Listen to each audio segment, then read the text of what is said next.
first Horsch implement was a Maestro planter, and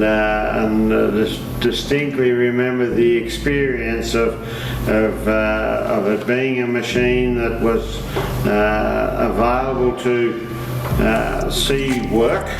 in our field, in our conditions. The engineering and functionality of that first Horsch planter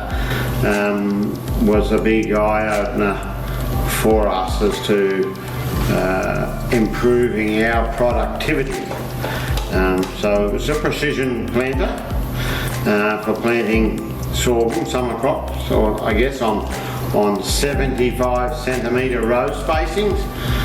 which was narrower than the previous 1 metre row spacings we had used for summer crop. But we had identified that we wanted to go back into a narrower row spacing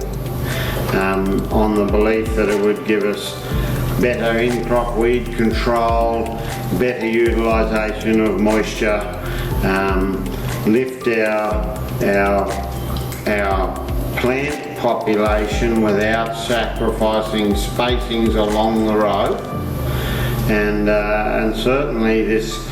first Maestro planter came here for a demonstration and it never left. And it